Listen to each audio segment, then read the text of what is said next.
Ingathi sihlalele ukumane sisithi congratulations kuSne Mseleku molweni ndinamkela kuMamgobhozi TV. So not so long ago ke bekhona indaba bekhe sisiva kusithwa uSne Mseleku uzayocelwa kowabo ngoDisemba.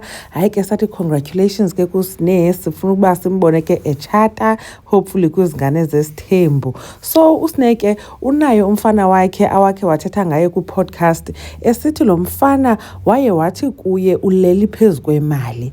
Kuleni bazininzi i-businesses ebenozenza but ke uSne akenzi into, so wambona esithi uleli phezu kwemali. So ngoku uSne sibona ngokungathi uba hey uyaphakama sana imali ngoku akasafuna ulala phezu kwayo, naye ngoku uyaziqalela i-business. Aye wayi-advertiser ke na ku-TikTok wakhe introducer i-business yakhe ekwacela uba nabalandeli bakhe bancede bamxhase, ngoba kaloku abantu kudala bemane bemcriticize besithi Sne buyele esikolweni, Sne enza i-driver's license, Sne yekuba nomona wabantwana bakowenu ngenxa wena ungafundanga. So nanku uSne ke uyazizamela naye bethunani akafuni uxhomekeka qha kweza reality TV shows zakowabo akuzo uThando Nesthembu kunye nezingane Zesthembu. Nanku ke uSne emarketa i-business yakhe ecela nenkxaso. Sanibona balandeli bami, imina uSne Mseleku, nginizela no forever.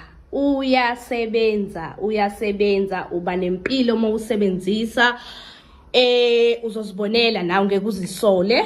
Ngiyacela ningisupporte, ngintshela ngobufakazi nami enginabo nayo iColgate. Uyayisebenzisa, unuka kahle emlomeni, awunuka umlomo, nayi nensipho uba fresh mogeze ngayo. Yonke into nje balandeli bami uba right moyisebenzisile. Ngiyanicela mina engizithobayo uSne Mseleku. Thank you. Nizivele ke uSne Mseleku uzithengele ibox yodumo, naye uzoba nguBabes wamachankura ngokuba niyamazi uBabes wamachankura from uTikTok and Facebook.